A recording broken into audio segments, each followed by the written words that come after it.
probably just use whatever I had on hand there, QSL. Check on that then, Larry. Yeah, well, I can get some 14 gauge. I think it's 14 gauge. It's about 2.1 mil. I think that's what they call it down in Sydney. I want to try and get some nice new enamelled wire, because the stuff that's on there now is only hard-drawn copper, and it's gone all green and shitty, and I think it's starting to lose its performance there, Larry, okay? Yeah, I know. You know, sometimes, though, they, as long as the connection where it meets the coax is good, the rest of it, man, I'd let it roll myself. But yeah, I know what you mean. The wire I got on this one is it's enamel coated, hard drawn copper. But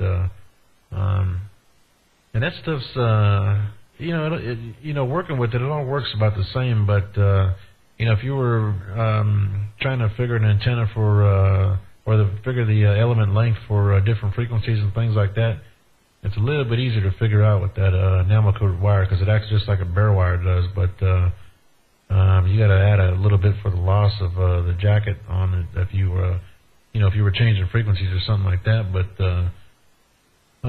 yeah, I don't know. It would, the way it would talk, I bet you, on this side, I probably wouldn't be able to tell a difference at all either way. It's just, from the mechanical standpoint, what's gonna hold up, but.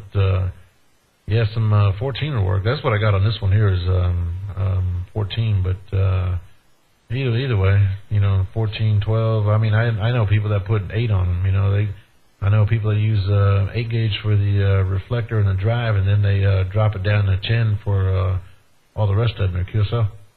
Hey, check on that there, Larry. Yeah, well, it seems to be still going pretty good there now. People just say after a period of time it sort of starts losing its performance when the shine goes off the wires. But I made it myself there, Larry, that antenna. I copied off an old mate of mine, old Freddie Skymaster 1. He's got a 6-element quad. He brought out from America there back in the 70s. He bought it from Signal Engineering. He's still got it up there now. Still got the sticker on it. So I took a copy of his antenna and I built mine. But I've only got 5 of mine at the moment there. Okay, Larry? Yeah, I've seen that. It looks good. Looks good, nice and straight and everything. They're and that company's pretty close over here to me. They're, I don't know, about maybe 40 miles to the south. I don't know if you're gonna be able to get any, if that guy's selling anything anymore. If you had to get parts or fiberglass or booms or anything like that. But their shop was just to the south of me. That guy over there, I bought quite a few antennas from him and put them up for different people around out this way. And even, I don't know, I guess the farthest I ever traveled to put up an antenna was, I think I drove about 4 hours to the east, up in, just as you crack out of California and get into Nevada over there. But yeah, I bought quite a few of them antennas from that guy over there in the South Bay to break. QSL there, Larry. Well, it's funny, I've been trying to ring the company and email them, and I just can't get back to them.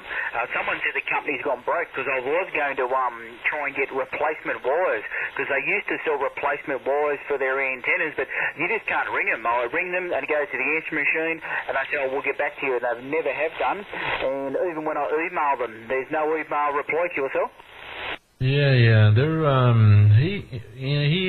know he had some family stuff he was dealing with. I know that guy down. His name's Anthony, or Tony is his name. But I know he had a few family things he was going through, and I haven't talked to him in that's probably been like a year now. But I know the last time I was down there, I forgot what I bought last time. I bought a little 2-element from him and put up for a guy, but. There wasn't a whole lot of parts down there. I know he did have some stuff for antennas for the higher frequencies. The wire sets for that are a little bit shorter than the rest of the regular ones they got. But yeah, I don't know. I probably ought to call him and see what he's up to. I got his cell phone number and stuff too. But yeah, I know at the shop, I know he had some family stuff he was going through. So I figured he probably wasn't around anymore. check on that there, Larry. Yeah, well, like I said, old Freddie, he rang them up there years and years ago, and they sent out a new set of wires for his 6 element because the old one's all broken and no good. So they must sell replacement wires for the antennas. So they sent out a new set, but his ones up there are all broken now as well. So that's why I was trying to ring the company to get some new wires, but just no answer there whatsoever, Larry. Yeah. He I've seen some of the early antennas. I know a guy over here that's he's got a real old one from like the 70s that's still, in fact, he still got it in the box and everything. I never did put it up, but, the wire sets in that antenna are, they're bare copper, but it's stranded. And then that's with the regular aluminum boom. And then I've seen some of the like ones from the 80s. They have a gold anodized boom with I think they had, I want to say they had stranded copper wire too that was bare.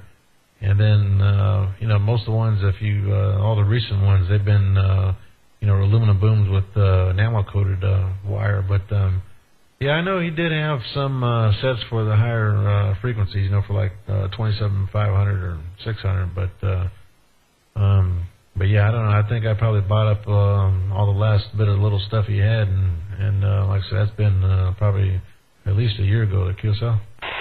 QSL on that one there, Larry. Yeah, well, Freddie's antenna had, your little brass rods there where your feed wires come off your horizontal vertical arm and then come down onto the little brass rod. Well, his original rods were aluminium and they fell to pieces in no time, so they sent over new brass rods. So they ended up replacing them with brass. So yeah, no one had copied off his mate and just used brass rods and his instructions, and it seemed to have worked pretty well. But it seems to work a lot better on the horizontal than the vertical side of it, okay? Yeah, sometimes they do. I've put them up, all those ones I put up for people. Sometimes I get one side to tune better than the other. Sometimes it's, hard to get them to tune at all. And I've done other ones where they fell right into place and I didn't, hardly have to touch them at all. But yeah, over here, it's funny. If I'm pointed point your way right now, I have, my match is a little bit better vertical, even though like right now I'm talking horizontal, but my SWR is a little bit better on the vertical side, and if I turn it around the opposite way to the east, my match is a little bit better on the horizontal. So it's funny how depending on which way I turn mine, the SWR on this thing will change, and there's nothing in the way. You think if it affected it one way, it should have affected the other, but and I had another one up before. I had a little small 2-element that I put up as a temporary thing in the past and ended up leaving it up there for about 4 years. But that one was the same way. It tuned better looking east. It tuned better flat, and it tuned better looking west on the vertical at QSL. QSL. Well, it doesn't go up, Larry, when you swing the driven. Does it swing across the roof of the house? Does it go up? Does it rise your SWR when you swing it across the roof of the house? No, not really. It doesn't, because it's those ways off the house still. I think in that picture I sent you, it almost looks like it's right on top of it, but it's setting back. I don't know, maybe about 10 feet behind it, and then it's about 40 feet up. So it's when it's cranked when the tower's all the way up, it's it's a little ways from it, but it doesn't seem to. Let's see, if it was when the drive element is over the house, I'll be pointed east at that time, and that's the way it tunes better horizontal. So it could be. It might see it on the vertical side, but yeah, the other one I had, I was in a different location.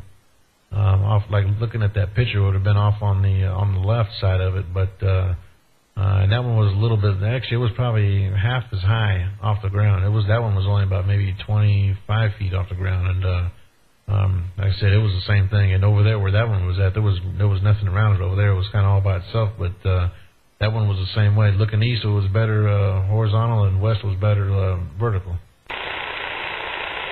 QSL on that one, yeah. Well, where I leave mine there now in that picture, that's about probably 40 feet. That's where I leave it all the time, because the tower's It will go to 65 feet. It cranks out to 65, but I'll leave it where it is there at 40. It's pretty safe. I've got a couple of guy wires on it, and that's where I'll leave it there, Larry. Okay. Oh yeah. It looks good. It looks good, and they talk good right there too. You know, at that height. Even the other one I had, when I had that other one low, and like I said, it was about 25 feet. It talked pretty good right there too. But yeah, this one's right about 40, maybe 41 feet to the boom. You know, from the ground when it's all the way up. So I don't have it that high. But actually, the tower is actually pretty short. It's got 4 sections to it, but they're 10-foot sections, so they're pretty short ones. So which makes it nice if you ever have to work on it, because when you crank the tower down, I mean, it goes all the way down to the ground, so it makes it real easy to, you know, from the maintenance side of it. But yeah, I don't know what you know, if I was going to buy some different gauge wire, I would probably just buy the heavier wire just so it's that much more stronger. But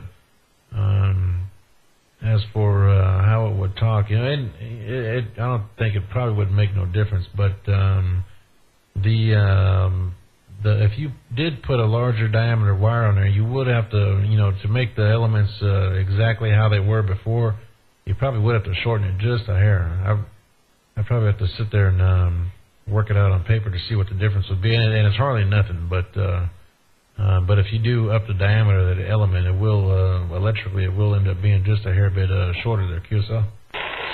Exactly, yeah, I would, yeah. I'd have to shorten the elements down there a little bit. I'd have to take out the little screws out of my fiberglass radials and let them slide in just a pinch, just to make it work a little bit better there. But, yeah, well, that's like this tower, Larry, hey. It drops down to about, what does it come down to? It comes down to about 18 feet. And I've got a 4-car garage down the back garage down here with a solid flat concrete roof on it. So I can get up and walk around on the flat concrete roof and just wind it down and work off the roof and work off the antenna.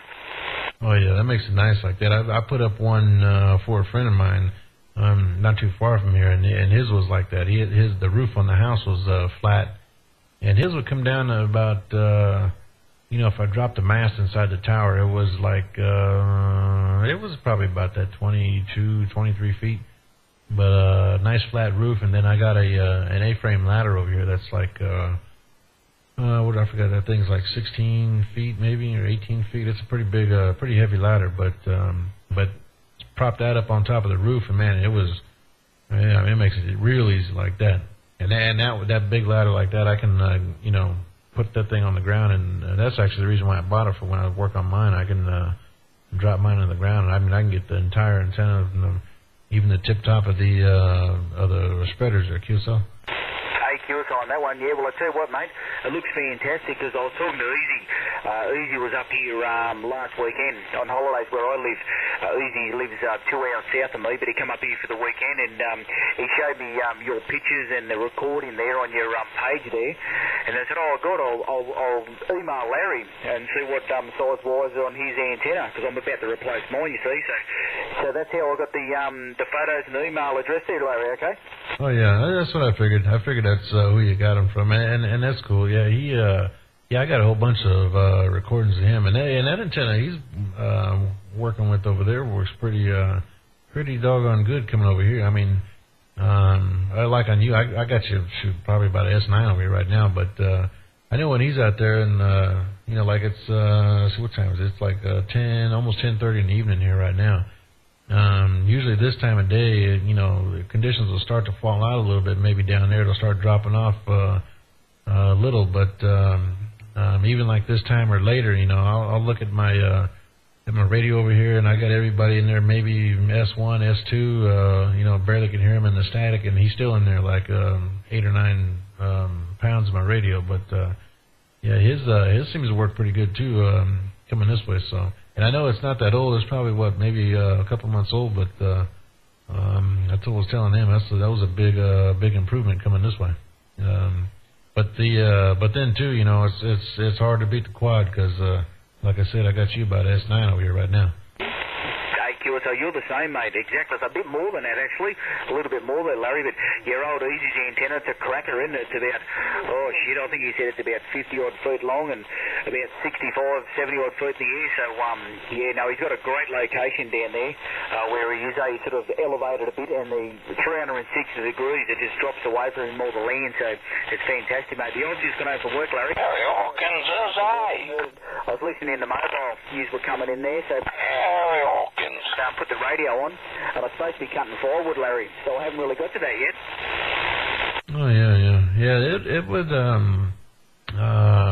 his was a monster. Now I've been kind of thinking about changing mine up. I was actually talking to a friend of mine. I don't know. It was probably a couple of days ago.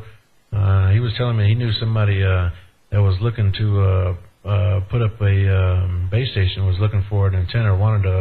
Wanted somebody to build him a big antenna for this little ranch that he's got. And I was telling him, if he makes me a good enough deal on mine, I'll sell him my antenna and the coax to feed it with. I got like I don't know. I probably got maybe about I forgot how long it is. I want to say it was like 160 feet of LMR 600 for both sides of it. But I was telling him, he makes me a good enough deal on the setup over here, I'd sell it to him. That way, that'd give me an excuse to make me a new one, because I've been kind of thinking about doing another 8-element, but stretching it just a little bit to about 57 feet there, QSL.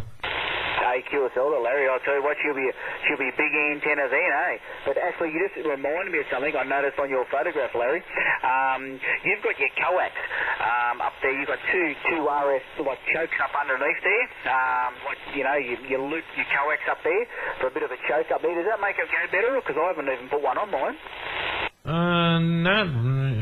For the match, not really. It's just that's what they call a common mode choke.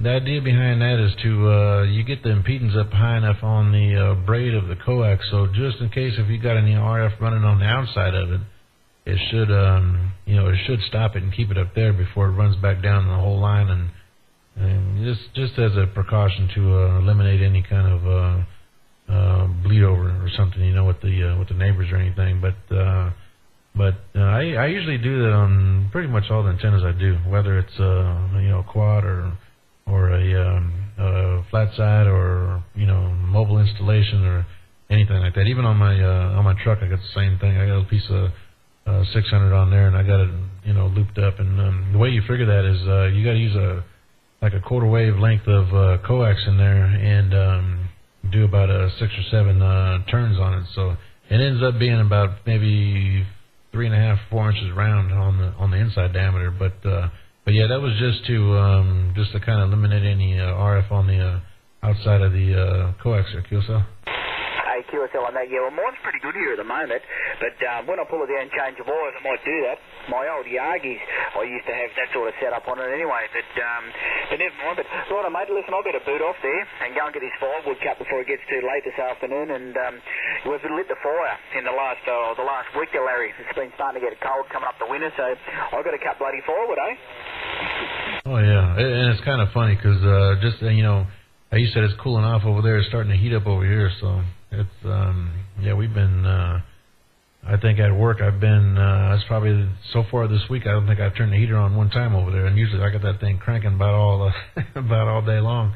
Since I don't have to pay for the bill over there. But yeah. Well, I'll let you get to it, and I'm gonna sit back over here and see what's going on. I might jump around the band a little bit and see who's all around. But yeah, if you you get any get in a pinch or got any questions or something, just feel free to shoot me an email and we'll see if we can get it worked out. But I can maybe see, or if you you got to find some parts or something like that, I can maybe see if I can call that guy Tony up and see if he's around, see if I can get a hold of him. But I don't think I probably won't get a hold of him. But the thing is, and one thing I've never done too, as many of those antennas I've put up, I've never measured the length of those wires to see exactly what they are. But I